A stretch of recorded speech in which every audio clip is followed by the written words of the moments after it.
জীবনে যতদিন বাঁচবেন এই তিনটি আমল কখনো ছাড়বেন না। এই তিনটি আমল সব সময় আপনি ধরে রাখবেন, তাহলে আল্লাহ তাআলা আপনাকে সফল করে দিবেন।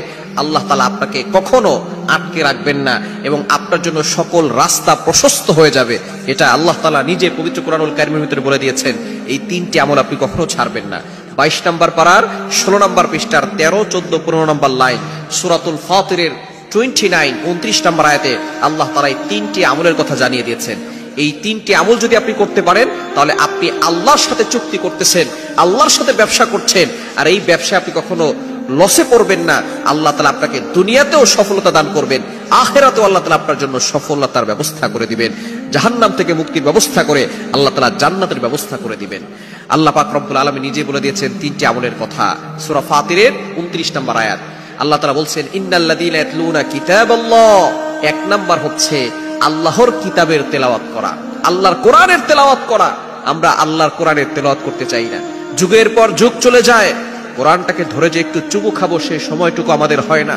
কোরআনটাকে ধরে যে একটু বুকের সাথে লাগাবো সেই সময়টুকু আমাদের হয় না।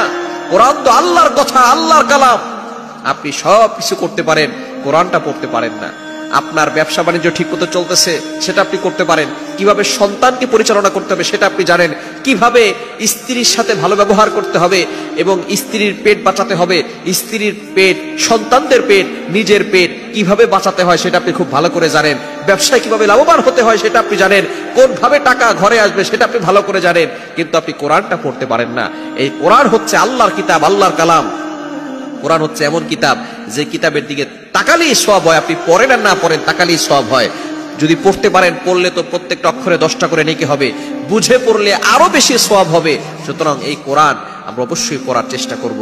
জীবনে যতদিন বাঁচবেন 1 নাম্বার আমল হচ্ছে, আল্লাহ নিজে বলে দিয়েছেন যে আপনি কোরআন তেলাওয়াত করা ছাড়বেন না। আপনি দৈনিক 5 পৃষ্ঠা হলেও তেলাওয়াত করবেন, 2 পৃষ্ঠা হলেও তেলাওয়াত করবেন।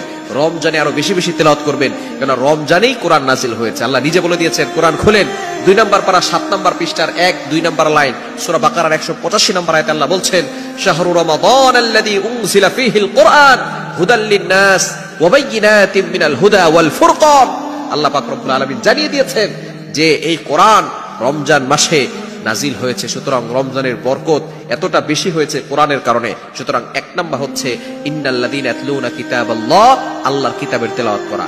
2 নাম্বার হচ্ছে ওয়াকামুস সালাহ, নামাজ কায়েম করা। আপনি নামাজ পড়বেন, অনেকে আছে নামাজ পড়ে না, নামাজ পড়বেন যতটুকু সম্ভব। যেখানেই থাকেন না কেন আপনি ফরজ নামাজ কখনো মিস করবেন না। আপনি যেখানেই থাকেন না কেন আপনি নামাজ পড়বেন। আপনি নামাজ নিজে পড়বেন, আপনার পরিবারকে নামাজ পড়তে বাধ্য করবেন। তাহলে 2 নাম্বার হচ্ছে নামাজ কায়েম করা, ওয়া আকামুস সালাহ। এবং 3 নাম্বার হচ্ছে ওয়া আনফাকু মিম্মা রাযাকনাহুম সিররা ওয়া আলানিয়া। আপনাকে আল্লাহ তাআলা যতটুকু সামর্থ্য দিয়েছেন আপনি আল্লাহর জন্য খরচ করবেন, দান করবেন, ডোনেশন করবেন। আমরা অনেকেই দান করতে চাই না। দান করলে আল্লাহ পাক রব্বুল আলামিন বিপদ আপদ থেকে হেফাজত করেন, বালা মুসিবত থেকে হেফাজত করেন।